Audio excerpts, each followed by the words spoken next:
ધોરણ 7 સ્વાધ્યાય 1.3 પહેલો પ્રશ્ન નીચે આપેલ દરેકના જવાબ લખો. એ છે -30/10 તો કેટલા થશે? જો minus plus plus minus minus થાય, બરાબર. સમાન હોય તો સરવાળો સમાન. જો આમાં શું થશે? બરાબર આપણે લખી છે. ઉપર છે -30, બરાબર, અને નીચે છે ભાગ્યા 10.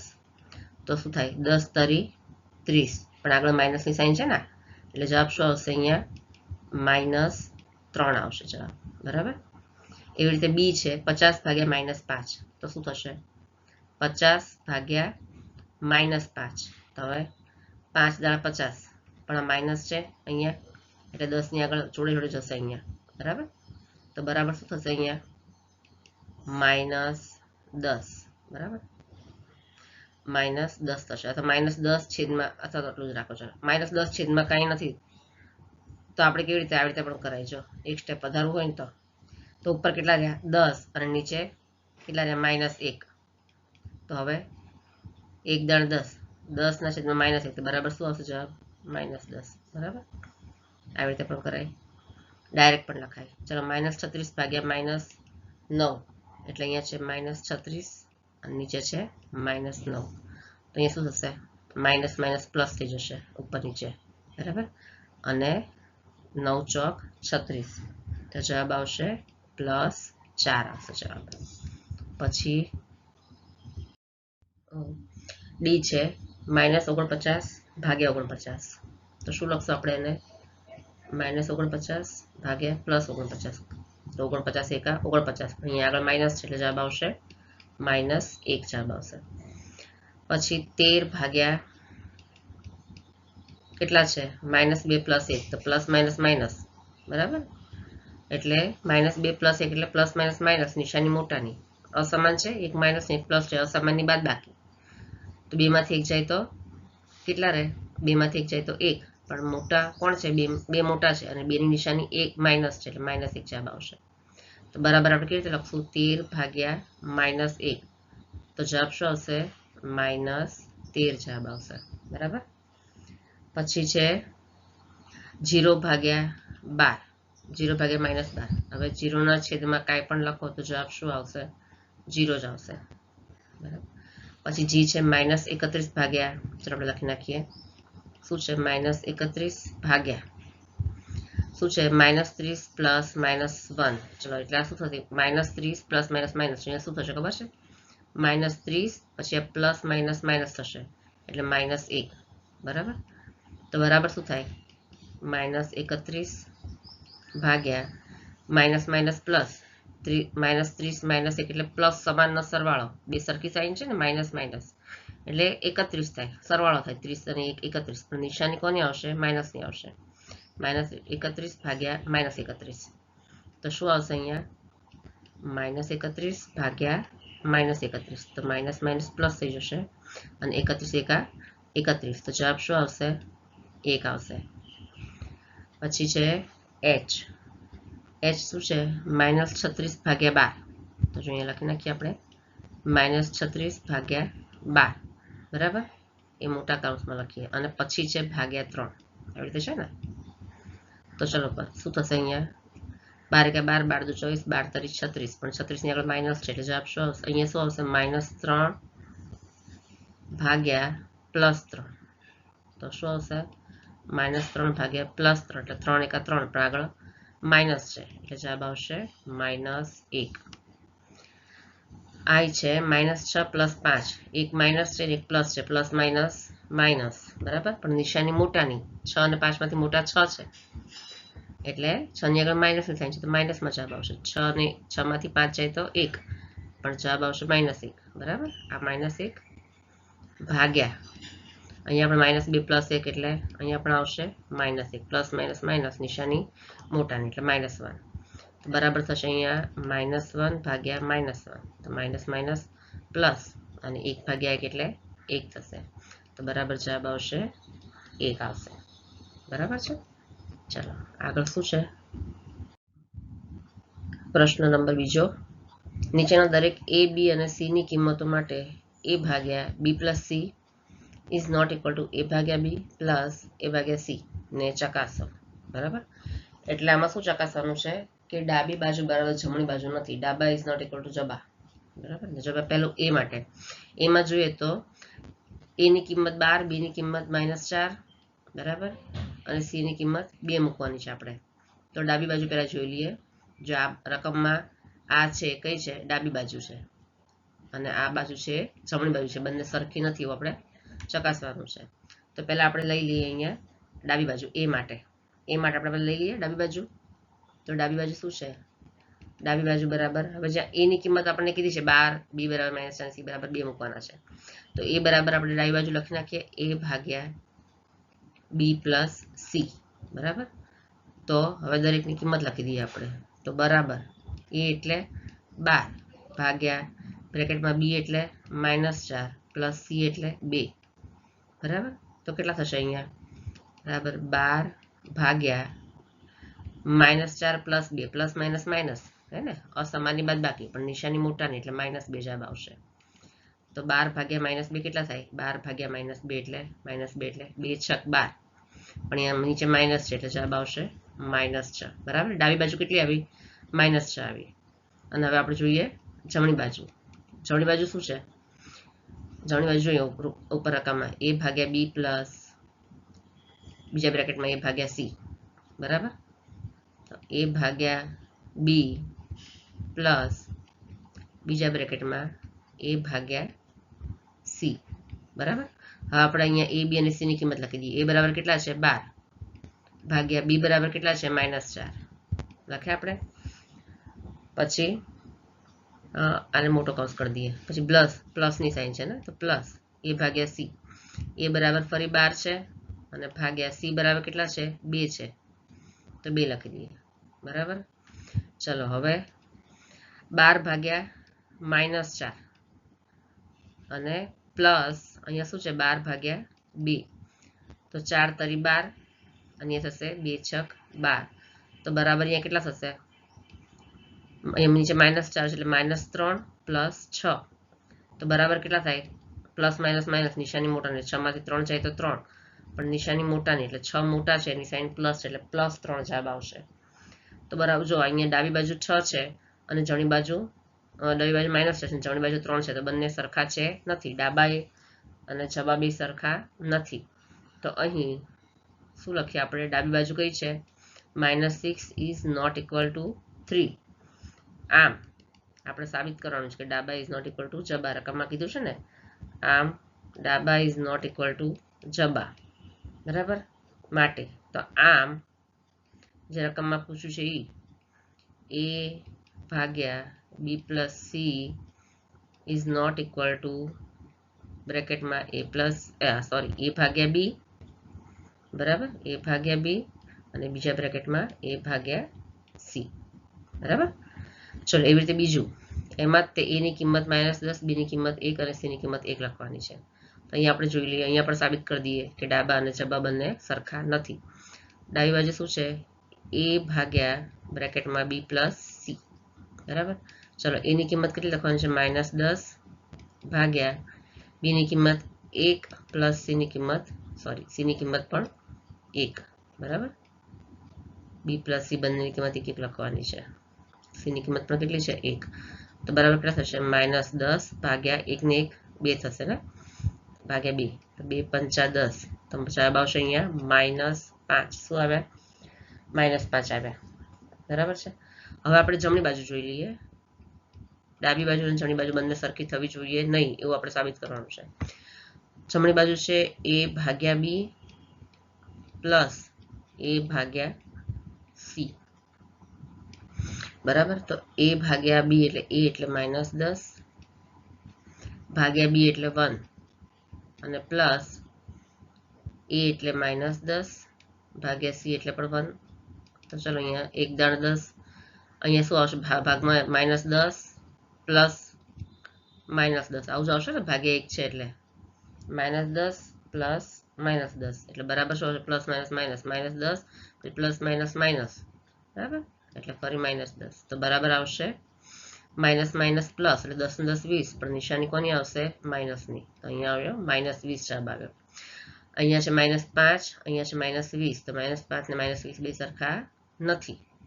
તો તો અહીં આપણે શું લખાય, અહીં -5 ઇઝ નોટ ઇક્વલ ટુ -20, માટે ડાબી બાજુ એ જમણી બાજુને બરાબર નથી. બરાબર, આમ આપણે અહીંયા પણ સાબિત કરી દીધું. આમ ફરી આપણે રકમમાં છે લખી નાખવાનું છે a ભાગ્યા b plus c is not equal to a ભાગ્યા b પ્લસ a ભાગ્યા c. બરાબર, ચલો પ્રશ્ન નંબર 3, ખાલી જગ્યા પૂરો. એ 369 ભાગ્યા કેટલા કરીએ તો જવાબ એનો જ આવે. તો 369 ભાગ્યા 1 કરીએ તો શું આવે, એનો જ જવાબ આવે. બરાબર, કોઈ પણ ભાગ્યા 1 કરીએ અથવા ગુણ્યા 1 તો જવાબ એનો જ આપણે ભાગ્યા છે એટલે ભાગ્યા 1. બરાબર, 369 ભાગ્યા 1 કરીએ તો 369 જવાબ આવશે. પછી છે બી -75 ભાગ્યા કેટલા કરીએ તો -1 આવે. -75 ભાગ્યા +75 હે ને, એટલે પ્લસ માઇનસ માઇનસમાં જવાબ આવશે. -1 છે ને, તો -75 ભાગ્યા +75 કરશું તો જવાબ શું આવશે, માઇનસમાં આવશે. પ્લસ માઇનસ માઇનસ, 75 × 75 ને -1. બરાબર, પછી સી છે -206 ભાગ્યા કેટલા કરીએ તો 1 જવાબ આવે. તો -206 ભાગ્યા -206. બરાબર, -206 ભાગ્યા -206 કરશે તો શું થશે, અહીંયા જો -206 ભાગ્યા -206 તો શું થાય, માઇનસ માઇનસ પ્લસ, અને 206 × 206 તો જવાબ આવશે 1. બરાબર, પછી એવી રીતે -87 ભાગ્યા કેટલા કરશું તો +87 જવાબ આવશે. તો -87 ભાગ્યા -1. બરાબર, એના જેમ જ તો +87. જો -87 ભાગ્યા -1 કરીએ તો માઇનસ માઇનસ પ્લસ. બરાબર, તો જવાબ આવશે 87. બરાબર, હવે ખાલી જગ્યા ભાગ્યા 48 બરાબર -1. હવે -1 છે એટલે 48 × 48, પણ અહીંયા કરવું પડશે -48. બરાબર, તો 48 × 48 અને અહીંયા -1 આવશે. બધી ખબર. પછી છે અરે ઈ રહી ગયો છે, ઈ ખાલી જગ્યા ભાગ્યા 1 કરીએ તો -87 આવે. કેટલા ભાગ્યા 1 કરીએ તો -87 આવે, -87 ભાગ્યા 1. -87 ભાગ્યા 1 કરીએ તો જવાબ શું આવશે, એનો જ. કોઈ પણ ભાગ્યા 1 કરીએ તો એનો જ જવાબ આવે -87. બરાબર, 20 ભાગ્યા કેટલા કરીએ તો 2 આવે, તો 10 દુ 20, પણ -2 આવે, સોરી, પણ -2 છે. 20 ભાગ્યા 10 કરીએ તો 2 જવાબ આવે, પણ માઇનસ છે એટલે -10 કરવાના. 20 ભાગ્યા -10 કરવા પડે. બરાબર, 20 ભાગ્યા -10 કરીએ તો 10 દુ 20, પણ -2 છે એટલે -10, એટલે 10 ભાગ્યા -2. બરાબર, બરાબર 20 આવશે.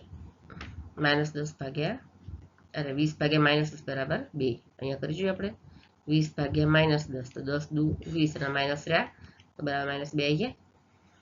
h છે ડેશ ભાગ્યા 4 બરાબર -3, તો 4 તરી 12, પણ -3 જવાબ છે એટલે -12 કરવા પડશે. બરાબર, -12. બરાબર, જો -12 ભાગ્યા 4 કરીએ તો 4 તરી 12 જવાબ આવશે -3. પડી ખબર. ચલો આગળ પ્રશ્ન નંબર 4, પૂર્ણાંક સંખ્યા a b ની 5 જોડ લખો કે જેથી a ભાગ્યા b બરાબર -3 થાય. બરાબર, એવી 5 જોડ લખવાની છે કે a અને b નો ભાગાકાર કરીએ તો -3 થાય. આવી એક જોડ 6 અને -2 છે, કારણ કે 6 ભાગ્યા -2 કરીએ ને તો -3 જવાબ આવે. તો આપણે બીજી 5 લખવાની છે. જો અહીંયા 6 ભાગ્યા -2 કરીએ એટલે 6 ભાગ્યા -2 તો શું જવાબ આવે, 2 તરી 6, પણ નીચે માઇનસ છે તો -3 આવે. આપણે 5 જોડ લખવાની છે. તો આપણે પહેલી લખશું કઈ, જો કેવી જોડ લખવાની છે, આવી 6 અને -2 ab. બરાબર, અહીંયા શું લખશું આપણે, પહેલી જોડ લખશું ab બરાબર, જો પહેલી જોડ લખશું અહીંયા a અને b ની એવી જોડ લખવાની છે. તો ab બરાબર આપણે કઈ લખશું, અહીંયા લખશું આપણે 15 અને -5. આવી જોડ લખીએ તો શું થાય, જો અહીંયા 15 ભાગ્યા -5 કરીએ તો 5 તરી 15. બરાબર, તો નીચે માઇનસ તો શું થાય, અહીંયા 3 ભાગ્યા -1 એટલે પણ નીચે માઇનસ છે એટલે જવાબ આવશે આનો -3. આવી જવાબ.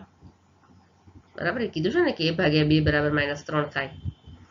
પછી બીજી જોડ આપણે કઈ લખશું, બીજી જોડ a b ની લખશું. a અને b ની કેવી લખશું આપણે, બીજી કોઈ પણ આપણે લખી લઈએ, ધારો કે 3 બરાબર અને -1, તો 3 ભાગ્યા -1 કરીએ તો કેટલા થાય?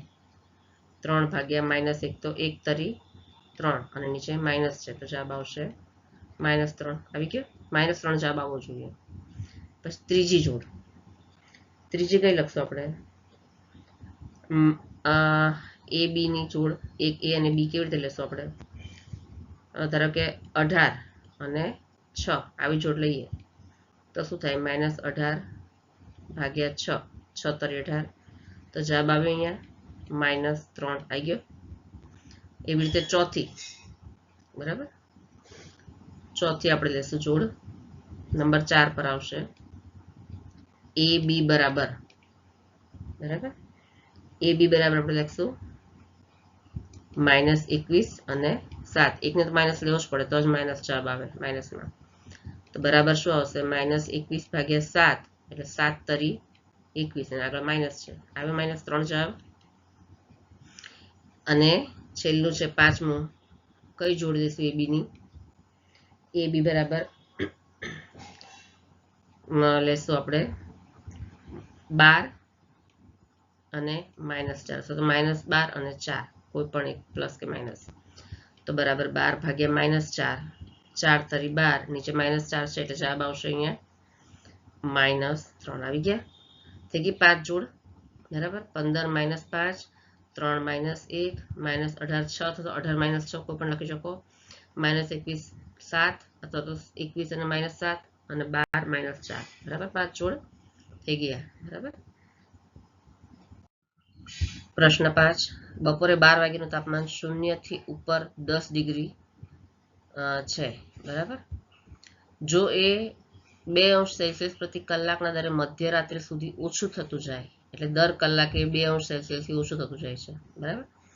તો કયા સમયે તાપમાન 0 થી નીચે 8°C હોય? એટલે 0 થી નીચે 8° હોય એટલે 0 થી નીચે હોય એટલે -8 હોય, બરાબર ને? 0 થી ઉપર પ્લસ હોય અને 0 થી નીચે હોય તો માઇનસમાં હોય, બરાબર? તો 0 થી નીચે 8°C હોય અને મધ્યરાત્રિનું તાપમાન શું હોય? આપણે બધું શોધવાનું છે. તો સૌથી પહેલા બપોરે 12 વાગ્યાનું તાપમાન કેટલું કીધું છે? બપોરે 12 વાગ્યાનું તાપમાન 0 થી ઉપર એટલે 10°C કીધું છે, બરાબર? તો આપણે શું લખશું અહીંયા કે બપોરે 12 વાગ્યાનું તાપમાન. કેટલા વાગ્યાનું? 12 વાગ્યાનું તાપમાન કેટલું કીધું છે? 0 થી ઉપર એટલે +10°, બરાબર? અને તાપમાનમાં ઘટાડાનો દર કેટલો છે? તાપમાનમાં ઘટાડાનો દર પ્રતિ કલાકે કેટલો ઘટે છે? 2°C, બરાબર ને? ઘટાડાનો દર એટલે ઘટે છે એટલે બરાબર કેટલો થશે? -2. ઘટે છે ને એટલે -2°C પ્રતિ કલાક, દર કલાકે ઘટે છે. પછી શું કહે છે? 10° જો વધે છે અને 0 થી નીચે 8° હોય, બરાબર? એવું કીધું છે. તો બંને આપણે તફાવત લેવાનો. તો તાપમાન આપણે કેટલું? તાપમાન 10°C અને -8°C નો તફાવત કેટલો થાય? નો તફાવત બરાબર કેટલો થાય? 10 ઓછા 8 આટલો થાય.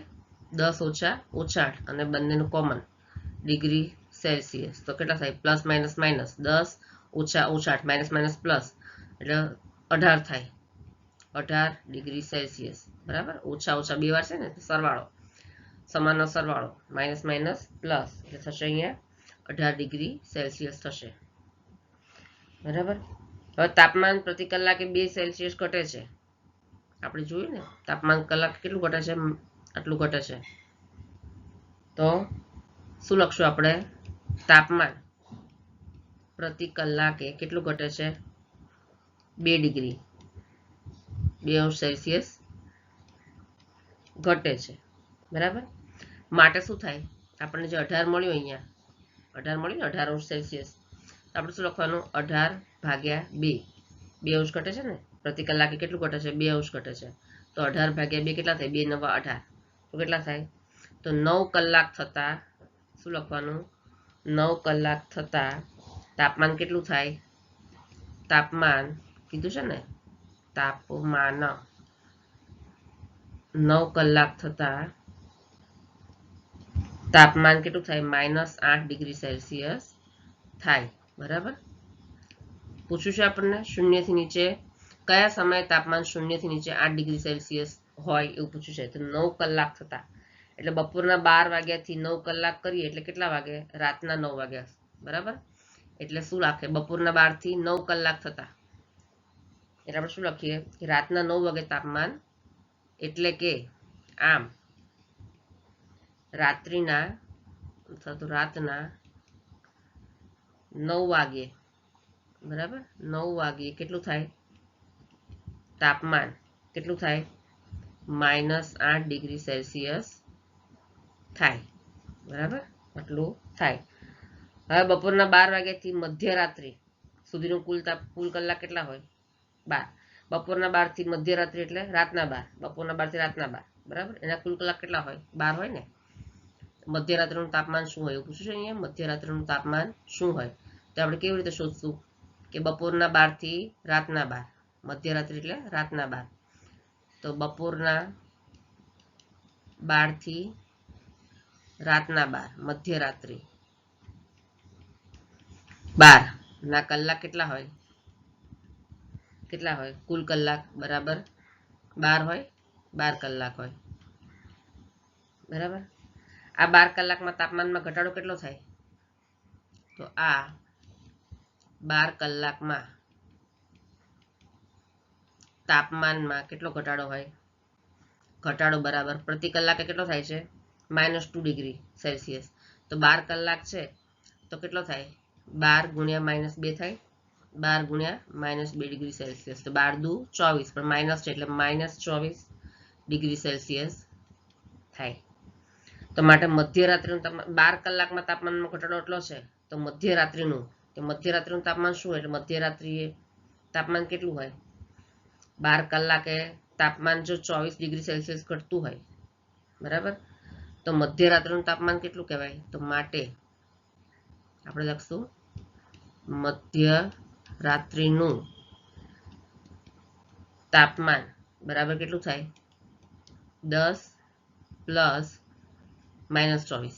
અહીંયા આવ્યું છે ને -24. 12 કલાકમાં તાપમાનનો ઘટાડો એટલે -24. બરાબર. Degree Celsius. ડિગ્રી સેલ્સિયસ તો કેટલા થાય? 10 પ્લસ માઇનસ -24 પ્લસ માઇનસ થાય ને ડિગ્રી સેલ્સિયસ. તો પ્લસ માઇનસ અને નિશાની મોટાની +10 -24 તો 24 મોટા છે અને એની નિશાની માઇનસ છે તો જવાબ માઇનસમાં આવશે. પણ 24 માંથી 10 જાય તો 14 આવશે અને નિશાની માઇનસની આવશે કારણ કે 24 ની આગળ માઇનસની સાઇન છે. -14 ડિગ્રી સેલ્સિયસ આવે એનો જવાબ આવશે. બરાબર. મધ્યરાત્રિનું તાપમાન કેટલું હોય? -14 ડિગ્રી સેલ્સિયસ હોય. પ્રશ્ન 6. વર્ગ પરીક્ષામાં +3 દરેક સાચા જવાબ માટે અને -2 દરેક ખોટા જવાબ માટે આપવામાં આવે છે અને કોઈ પણ સવાલના જવાબ માટે જો પ્રયત્ન ન કરવામાં આવે તો તેનો એક પણ ગુણ આપવામાં આવતો નથી. બરાબર. આ શરત છે. હવે પહેલો પ્રશ્ન. રાધિકાએ 20 ગુણ મેળવ્યા. જો તેને 12 સાચા જવાબ આપ્યા હોય તો તેના કેટલા જવાબો ખોટા હોય? બરાબર. એને 20 ગુણ મેળવ્યા છે અને એમાંથી 12 સાચા જવાબ છે તો ખોટા કેટલા આપણે શોધવાના છે. તો આપણે પહેલા શું ગોતીશું અહીંયા કે રાધિકાએ મેળવેલા કુલ ગુણ કેટલા છે? 20. બરાબર. તો રાધિકાના કુલ ગુણ કેટલા છે? 20 છે. બરાબર. કેટલા છે? 20. બરાબર. હવે સાચા જવાબના કુલ ગુણ કેટલા? તો રાધિકાના સાચા જવાબના કુલ ગુણ કેટલા થાય? જો તેને 12 સાચા જવાબ આપ્યા છે તો કેટલા આપ્યા છે? એને 12 સાચા જવાબ આપ્યા છે. તો સાચા જવાબના કુલ ગુણ કેટલા થશે? અહીંયા સાચા જવાબના કુલ ગુણ બરાબર થશે અહીંયા લખી દઉં 12 ગુણ્યા સાચા જવાબના કેટલા માર્ક મળે છે? +3 અહીંયા. બરાબર. +3 સાચા જવાબ માટે તો 12 ગુણ્યા 3 તો 12 તરી 36. બરાબર. આ એને સાચા જવાબના મેળવ્યા છે. 12 જવાબ સાચા આપે છે ને એને 36 ગુણ મળ્યા. હવે રાધિકાના ખોટા જવાબના ગુણ તો માટે રાધિકાના આ સાચા જવાબના ગુણ છે, તો હવે 36 અને રાધિકાના ખોટા જવાબના ગુણ કેટલા થાય? ખોટા જવાબના ગુણ ગોતવા હોય તો આપણે શું કરશું? બરાબર એને જે કુલ ગુણ મળ્યા છે ને એમાંથી સાચા જવાબના ગુણ બાદ કરવાના. બરાબર, સાચા જવાબના ગુણ બાદ કરવાના. તો કુલ ગુણ કેટલા મળ્યા છે? એને 20 મળ્યા છે. બરાબર, કુલ ગુણ એને કેટલા મળ્યા છે? રાધિકાએ 20 ગુણ મેળવ્યા. અહીં લખ્યું છે રકમમાં. તો કુલ ગુણ 20 મળ્યા છે, એમાંથી સાચા જવાબના ગુણ બાદ કરીએ. સાચા જવાબના ગુણ કેટલા છે? અહીંયા 36 છે. તો 20 ઓછા 36 થશે. તો બરાબર કેટલા થાય? Plus minus minus. 36 માંથી 20 જાય તો 16, પણ નિશાની કોની આવશે? માઇનસની. 36 નાનામાંથી મોટા બાદ કરીએ તો -16 કેટલા છે? એના ખોટા જવાબના ગુણ છે. બરાબર, આ સાચા જવાબના ગુણ છે 36, ખોટા જવાબના ગુણ છે -16. હવે એક ખોટા જવાબના -2 ગુણ છે. કેટલા ખોટા જવાબ આપણે ગોતવાનું છે ને, તો શું આપશે? આપણે શું લખશું અહીંયા કે એક ખોટા જવાબના કેટલા ગુણ છે? એક ખોટા જવાબના કેટલા ગુણ છે? અહીંયા -2 ગુણ છે. કેટલા છે? -2 ગુણ છે. માટે રાધિકાએ કેટલા ખોટા જવાબ આપ્યા હોય? માટે રાધિકાએ આપેલા ખોટા જવાબની સંખ્યા બરાબર કેટલી થાય? કેટલા ખોટા જવાબ કેટલા છે? -16 છે ને. -16 ભાગ્યા ખોટા જવાબ ના ગુણ કેટલા છે? 2. તો -2 ભાગ્યા -2. તો બરાબર કેટલા થાય? -16 ભાગ્યા -2. માઇનસ માઇનસ પ્લસ 2 × 16 બરાબર 8. આ શું છે? એને રાધિકાએ 8 જવાબ ખોટા આપ્યા હોય તો તેના કેટલા જવાબો ખોટા છે? તો 8 જવાબો ખોટા છે. આમ રાધિકાના 8 જવાબો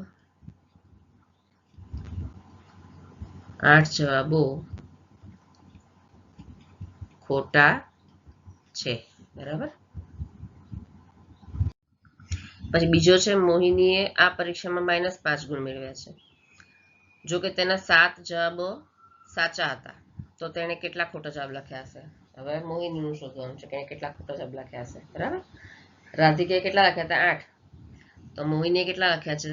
તો આપણે શું કરવાનું? મોહિનીએ મેળવેલા ગુણ કેટલા છે? -5. મોહિનીએ મેળવેલા ગુણ કેટલા છે? -5 છે. બરાબર, -5 ગુણ એને મેળવ્યા. કુલ 7 એને જવાબ સાચા આપે છે. તો મોહિનીએ કુલ 7 સવાલના સાચા જવાબ આપેલા છે. કેટલા? 7. અહીંયા લખ્યા છે 7. કુલ 7 જવાબ સાચા આપ્યા છે મોહિનીએ. બરાબર, સાચા આપ્યા છે. તો આપણે ખોટા ગણવાના. તો દરેક સાચા જવાબના મળેલા ગુણ કેટલા? તો હવે દરેક સાચા જવાબના મળેલા ગુણ કેટલા થાય? મળેલા ગુણ બરાબર કેટલા થાય? એક સાચા જવાબના -3 ગુણ મળતા હતા, તો એને 7 જવાબ આપ્યા છે, તો 7 × 3 બરાબર 21. બરાબર, આગળ લખ્યું હતું ને રકમમાં કે એક સાચા જવાબનો +3 હોય તો એને 7 સાચા જવાબ આપ્યા છે. 7 × 3 7 તરી 21 ગુણ એને મેળવ્યા. દરેક સાચા જવાબના એને 21 ગુણ મેળવ્યા. તો માટે ખોટા જવાબના ગુણ આપણે ગોતવાના છે. તો માટે ખોટા જવાબના ગુણ કેટલા થાય? તો બરાબર મળેલા ગુણ એને જેટલા મળ્યા હોય, કેટલા મળ્યા છે? 5. મળેલા ગુણ ઓછા સાચા જવાબના ગુણ. સાચા જવાબના ગુણ. તો મળેલા ગુણ કેટલા છે? 5. મળેલા ગુણ કેટલા છે? -5 છે. કેટલા છે મળેલા ગુણ? જો પરીક્ષામાં -5 ગુણ મેળવ્યા છે એવું છે ને, તો -5 ગુણ. અને ઓછા સાચા જવાબના ગુણ કેટલા છે? 21. અહીંયા છે ને 21. આપણે -5 -21 તો કેટલા થાય? માઇનસ માઇનસ પ્લસ થઈ જાય. Minus minus plus. -5 -1 એટલે 21 ને 5 26, પણ જવાબ આવશે માઇનસમાં. -26 એને કેટલા મળ્યા? ખોટા જવાબના ગુણ મળ્યા. હવે ખોટા જવાબની હવે કેટલા ખોટા જવાબ હશે? ખોટા જવાબના ગુણ એને 26 મળ્યા છે, પણ તો ખોટા જવાબની સંખ્યા કેટલી થાય એના પરથી? તો આપણે શું લખાય? માટે ખોટા જવાબની સંખ્યા કેટલી થાય? માટે ખોટા જવાબની સંખ્યા બરાબર કેટલા થાય? -26, બરાબર. એના ગુણ મળ્યા છે ખોટા જવાબના -26 અને ભાગ્યા કેટલા મળે છે? -2. એક ખોટા જવાબને -2 ગુણ મળે, બરાબર. તો બરાબર કેટલા થાય? -26 ભાગ્યા -2 એટલે માઇનસ માઇનસ પ્લસ અને 13 દુ 26. તો જવાબ આવશે 13, બરાબર. તો શું આવશે? આમ મોહિનીએ 13 જવાબ ખોટા લખ્યા, બરાબર. આમ પ્રશ્ન પૂછે છે ને કે તેણે કેટલા જવાબ ખોટા લખ્યા હશે? તો આમ મોહિનીએ 13 જવાબ ખોટા લખ્યા હશે, તો ખોટા લખ્યા. ચલો આગળનો દાખલો.